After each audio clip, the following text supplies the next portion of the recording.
Salut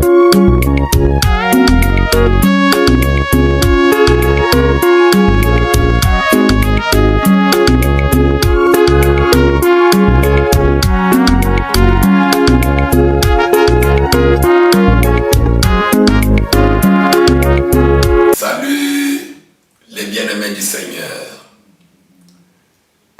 Nous vous bénissons tous et vous remercions pour vos prières, vos commentaires, vos appels, vos suggestions. Que Dieu vous bénisse. Nous parlons de la victoire sur la mort. Et aujourd'hui, nous allons voir le 5e sujet, dont le titre est l'ombre de la mort, la vallée de l'ombre de la mort. Nous vous supplions d'être patients, de bien vouloir écouter ce message jusqu'à la fin.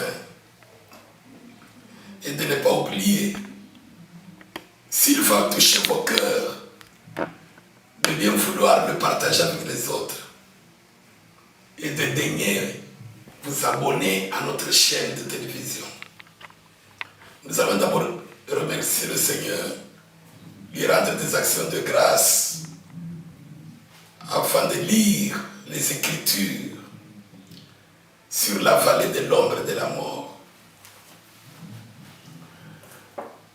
Père Céleste, nous nous recommandons entre tes mains, afin que tu sois avec nous, Papa, dans ce travail que tu nous as donné, du début jusqu'à la fin.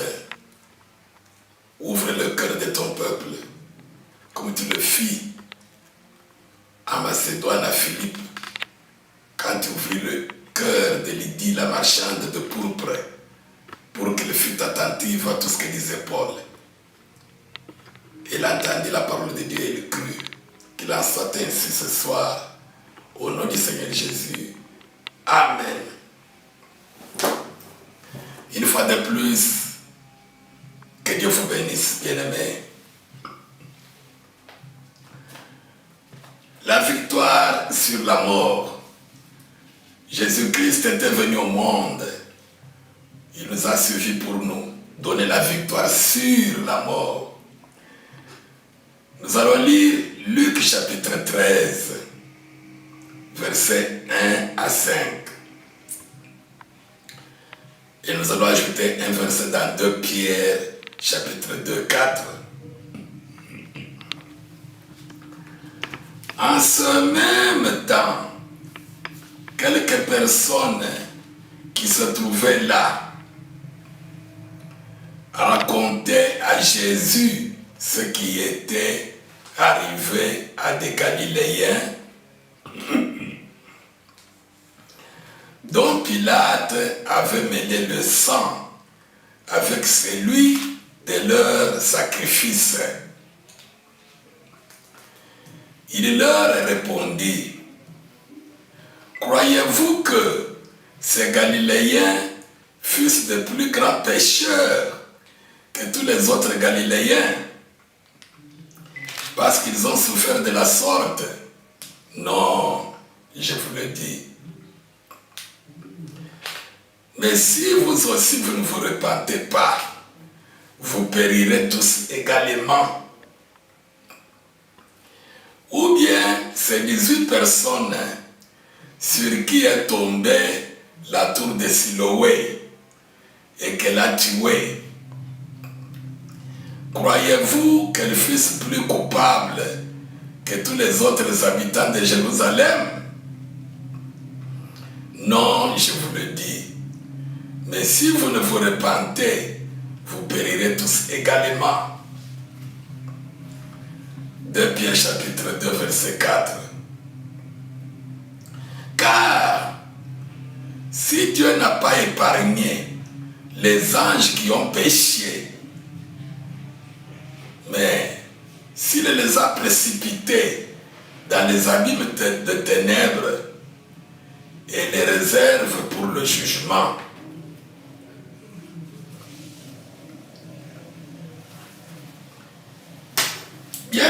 Seigneur, notre Seigneur Jésus-Christ aimait beaucoup les breaking news, comme les Anglais disent, breaking news, les nouvelles fraîches, les nouvelles de la dernière heure, ce qui se passe dans le monde. Alors, il y a quelques-uns de ses disciples, de ceux qui le suivaient, qui sont venus lui apporter des nouvelles fraîches, les nouvelles de la dernière heure. Et ces nouvelles concernaient des événements. D'abord, un événement qui lui ont amené des Galiléens qui étaient en train de prier, d'adorer leur Dieu, le Dieu d'Abraham. Mais ils n'avaient pas cru en Jésus-Christ. C'était, disons, comme aujourd'hui nous appelons des non-croyants ou païens. Ils offraient des sacrifices à leur Dieu. Mais Pilate, parce qu'ils étaient sous la colonisation des Romains, c'était Pilate le gouverneur. Il les a fait arrêter. On les a égorgés de la même manière qu'ils égorgeaient aussi les agneaux, les brebis à leur Dieu. Leur sang et le sang des animaux qu'ils offraient, on les a mélangés. On les a tués, des innocents. Maintenant, ils ont amené cette nouvelle à Jésus-Christ. Seigneur, à Pilate, vraiment, il y a un problème, un accident. Il y a quelque chose de mauvais qui s'est passé. Beaucoup de nos compatriotes, Pilate les a égorgés, les a tués. Ils étaient inquiets. Ils n'avaient pas la paix. C'était une mauvaise nouvelle. Ils ont perdu la paix. Leur cœur aussi battait. Peut-être demain ça va nous arriver. Écoutez la réponse du Seigneur. Croyez-vous que ces Galiléens fussent de plus grands pécheurs que tous les autres Galiléens parce qu'ils sont morts de cette manière? Non, je vous le dis. Mais si vous aussi, vous ne vous repentez pas, vous périrez tous également. Et le Seigneur a ajouté encore une autre nouvelle fraîche. Breaking news. Une nouvelle fraîche qui venait d'avoir lieu. Un accident avait eu lieu. La tour de Siloé tombée sur 18 personnes. Elles étaient mortes. Et le Seigneur ajoute, où croyez-vous que ces 18 personnes que la tour de Siloé a tuées, sur lesquelles elle est tombée et puis elle les a tuées, croyez-vous qu'ils étaient plus grands pécheurs que vous? Non. Mais vous aussi, si vous ne vous repentez pas, vous périrez tous également. Bien-aimés, si vous suivez très bien, il y a deux choses ici. Mourir, être tué, et puis périr. Quand ils lui amènent la nouvelle, ils disent, ils sont morts. Jésus dit, vous aussi, si vous ne vous repentez pas, vous périrez. Périr veut dire que quand quelqu'un meurt, nous tous nous mourrons physiquement. Nous quittons nos corps. Nous avions entendu dans l'introduction, sujet 1, la mort que nous voyons dans le monde. La Bible définit comme le corps sans âme est mort. Jacques chapitre 2, verset 26. L'âme quitte le corps. Le corps reste inanimé, mort. Maintenant, tous meurent. Physiquement, nous voyons qu'ils meurent, ils partent. Qu'est-ce qui se passe? Il y a deux directions. Il y en a qui périssent. C'est-à-dire, Ils vont quelque part en vie, mais ils sont perdus. On ne les retrouvera plus. Si tu as quelqu'un que tu connais qui était mort physiquement, mais sans Christ, il est perdu. Tu ne le verras plus. Seulement à la fin des temps, de loin, au dernier jugement, tu le verras là-bas quand le Seigneur et l'épouse, l'Église, en train de juger le monde.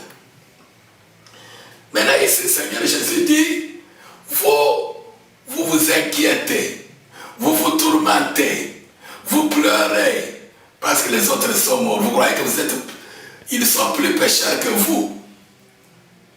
Vous aussi, si vous ne vous répandez pas, mais ces gens suivaient Jésus. Ils sont venus à Jésus. Ils étaient en présence de Jésus. Quelle repentance encore? Bien-aimés dans le Seigneur a voulu leur dire clairement, il nous dit ce soir, que quand vous croyez en lui, ne vous étonnez pas de la mort physique. Ne croyez pas que quand il y a eu tremblement de terre, quand il y a les guerres civiles, quand il y a les mass shootings, les meurtres, tous ces gens-là sont plus pécheurs que toi.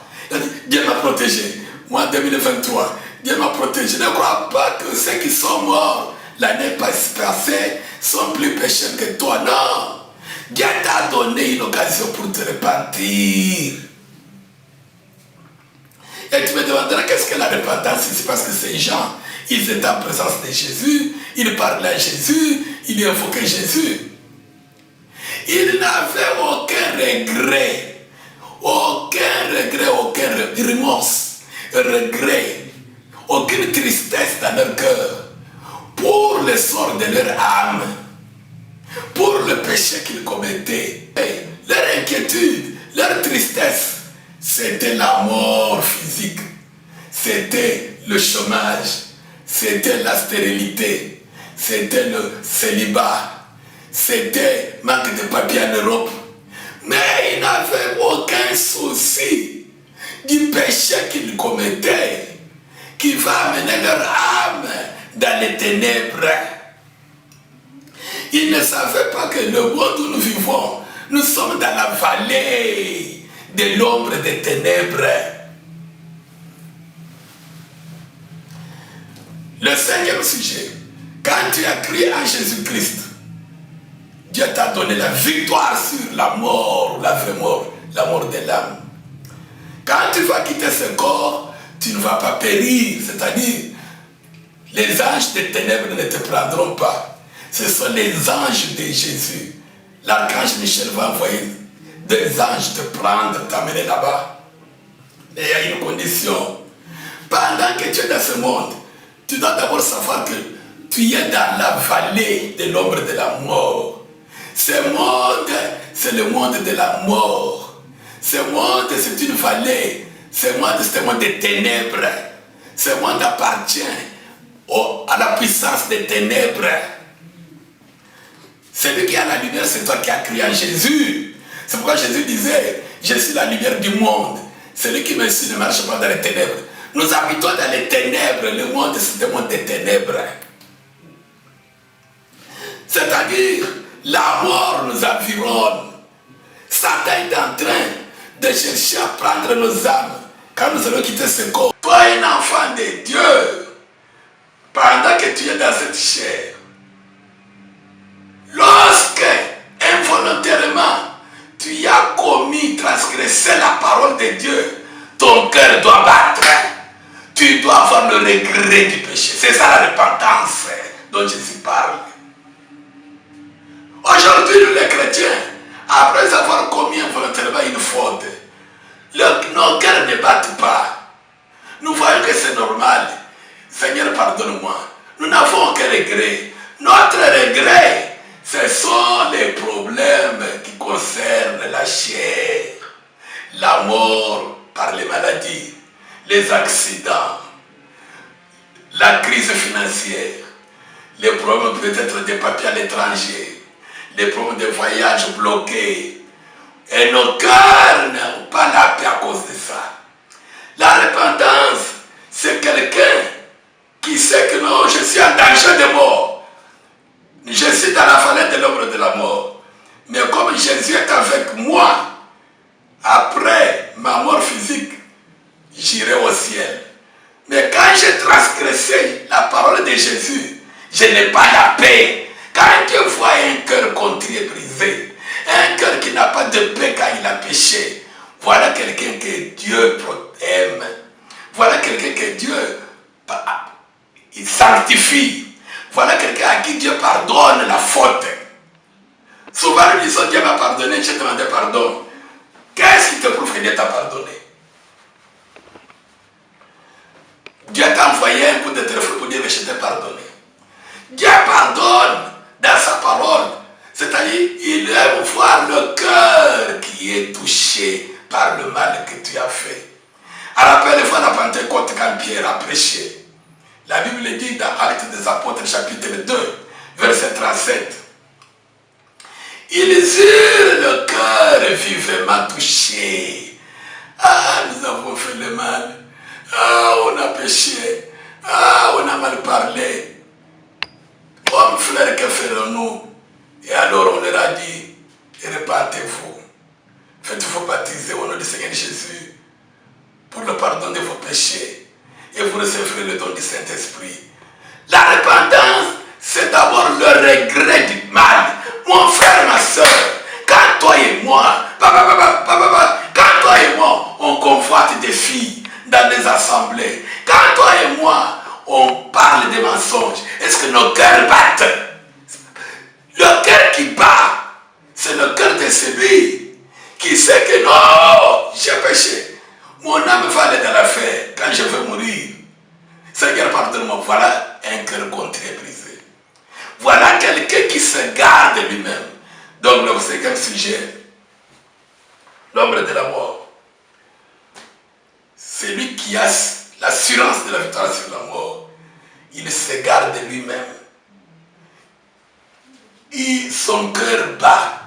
Il tremble quand il sait qu'il a commis une faute involontaire. Il a transgressé la parole de Dieu qui est sa ville de refuge dans cette vallée. Parce que quand il va quitter ce corps, où ira-t-il? Sinon il va aller dans les abîmes. Voilà le cinquième sujet. Donc c'est la tristesse, le regret d'une faute involontaire qu'on commet. Parce qu'on a peur, on tremble. La Bible dit dans Jacques, chapitre 2, je crois verset 19. Toi tu crois que tu connais Dieu. Les démons aussi connaissent Dieu. Et ils tremblent. Les démons tremblent parce qu'ils voient là où il faut aller. Dans les temps de feu, ils sont dans les ténèbres.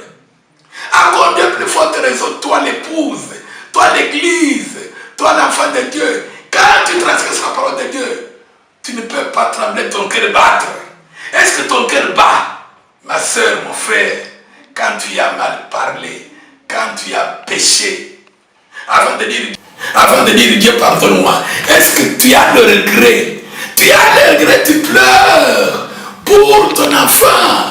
Tu n'as pas peut-être d'argent de Minerval. Là, tu n'as pas la paix. Mais tu n'as pas la paix quand tu as tué ton âme. Nous tuons nos âmes. Nous les sacrifions à Satan. Quand nous ne regrettons pas le mal que nous faisons. Celui qui a la victoire sur la mort, il a le regret du péché. Son cœur bat quand il s'est trompé. Quand il a transgressé la parole de Dieu. Nous avions lu dans 2 Pierre,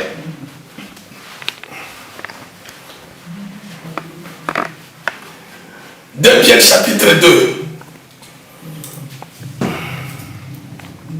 verset 4. Car Dieu n'a pas épargné les anges qui ont péché, mais il les a précipités dans les abîmes des ténèbres et les réserve pour le jugement. Alléluia. Bien-aimé, l'évangile c'est comme du théâtre, mais pourtant c'est une réalité. normal. Nous avons un grand problème qui nous attend quand nous allons quitter ce corps, ma soeur, mon frère. Dieu dit dans 2 Pierre 2,4, l'apôtre Pierre, les anges ont fait pécher au ciel. Dieu ne blâme pas. Il les a précipités dans les abîmes des ténèbres. Où nous sommes dans les abîmes des ténèbres, seulement des ténèbres. Et les réserve pour le jugement. Ainsi donc, quand un chrétien meurt, quand toute personne meurt, si tu ne meurs pas en Christ dans l'état de communion avec Dieu, les anges des ténèbres te prennent, t'amènent dans les abîmes où ils se trouvent. Satan est là dans les abîmes des ténèbres. Ces ténèbres, ce sont des chaînes. Je vais vous dire une petite chose en passant. Je ne fais pas parler des autres ou des témoignages des autres. Une petite chose que moi personnellement j'ai vécu, que tu acceptes ou non, mais ça j'ai vécu. Il y en a beaucoup, mais j'ai dit une petite chose. Vers les années 2010, 11, 12, j'agonisais. Moi, avant d'aller dans le coma, avant d'agoniser, physiquement, de mourir, j'ai fermé les yeux pendant la journée ou le soir, je ne sais pas quelle heure. Je me suis trouvé quelqu'un me prend un grand voyage. Et je suis arrivé dans un endroit des cellules. Vous voyez, dans les prisons, il y a les cellules. Des cellules, des cellules, des cellules. J'ai commencé à trembloter. Mais moi, j'étais bien dans mon lit, là où j'étais. Le corps était là. Alors, on est arrivé à un endroit. On m'a dit, regarde, j'ai vu une grande cellule. Tu ne peux pas y entrer. J'ai vu un ancien collègue de classe que je connaissais, mais qui était mort depuis les années 80. Je l'ai vu quand il était encore jeune, avec des lunettes. Puisqu'il portait les lunettes, il ne parlait pas. La suite, je ne vais pas vous en parler. Quand je me suis retrouvé, j'étais sur le lit, agonisant les médecins qui arrivent. Je suis disais, cet homme est encore vivant. Ce n'est pas vrai. Quand il parlait, moi j'entendais en anglais un groupe de médecins. Comment on croyait qu'on va trouver le cadavre. Cet homme est encore vivant. J'entendais. Bien aimé, la vie continue. Pierre dit, Pierre qui a mangé avec Jésus, que les anges là-bas qui avaient péché, Dieu les a précipités dans les abîmes des ténèbres et les réserve pour le jugement. Jésus a quitté là-bas ses anges dans la présence de Dieu, son Père. Il est descendu dans le monde du péché. Il est descendu dans les abîmes, dans la vallée. Nous chercher. Voilà pourquoi David, par le Saint-Esprit, disait, quand je marche dans la vallée de l'ombre de la mort, Éternel, tu es avec moi. Nous qui avons cru en Jésus, nous sommes dans la vallée de l'ombre de la mort, mais nous avons l'assurance de la victoire sur la mort, parce que Jésus est avec nous. Mais Jésus, c'est la parole de Dieu. Quand alors tu transgresses la parole de Dieu, si tu es un élu, est-ce que ton cœur bat? Est-ce que tu envoies les requêtes dans les groupes de prière? Priez pour moi, priez pour moi. Hier j'ai menti. Non! Ça Dieu priez pour moi, pour mon voyage, priez pour moi, pour mon travail, priez pour moi, pour la maladie de mon enfant. Mais ton âme, quand tu vas quitter ce corps, l'enfant va rester, le mari va rester, le travail va rester. Les anges des ténèbres t'amènent dans les abîmes pour l'éternité. En attendant le jugement, qu'est-ce que tu as gagné? À quoi sert-il à un homme, dit Jésus, de gagner le monde entier et de perdre son âme? L'exhortation, bien aimé dans le Seigneur, l'assurance de la victoire sur la mort. Quand tu as transgressé l'ordre de l'Éternel qui est avec toi dans la vallée de l'ombre de la mort, aie peur que ton cœur batte, pleure. Et Dieu aime un cœur contrit et brisé. Nous allons lire un autre passage.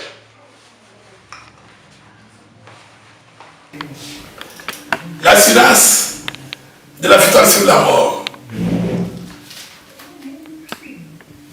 Quand on a transgressé la parole de Dieu, qui est ma ville de refuge, qui me donne l'assurance que quand je vais quitter ce corps, je ne verrai pas la mort.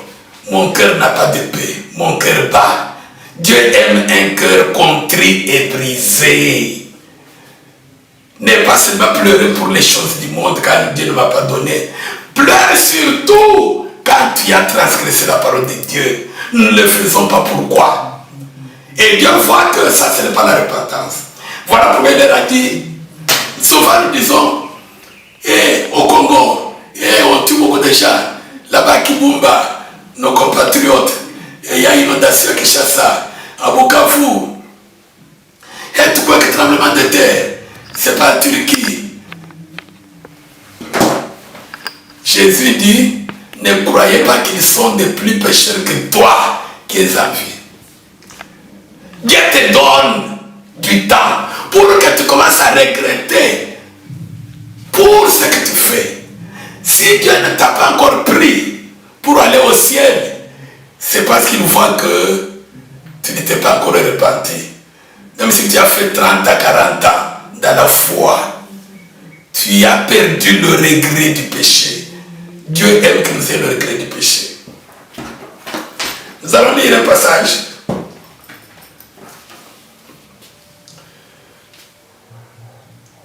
Dans Luc chapitre 10, 38 à 42.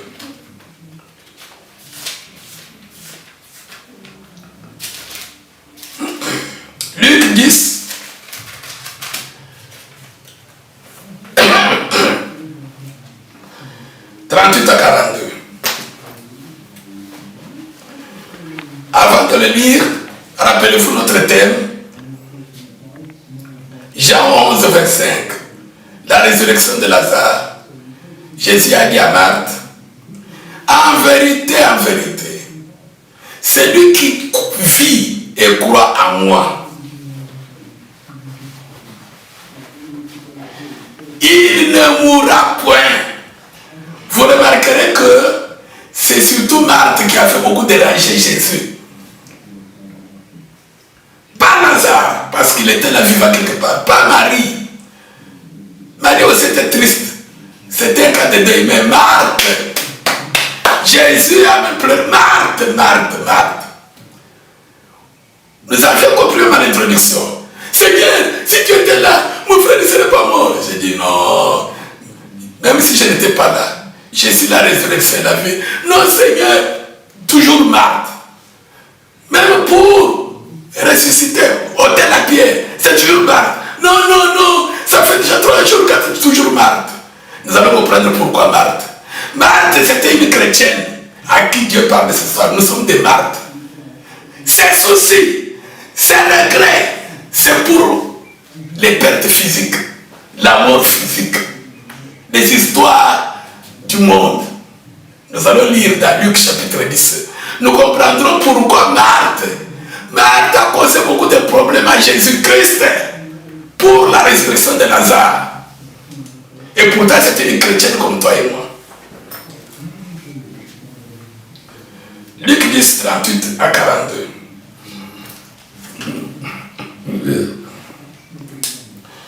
Comme Jésus était en chemin avec ses disciples, il entra dans un village et une femme nommée Marthe. Elle avait une sœur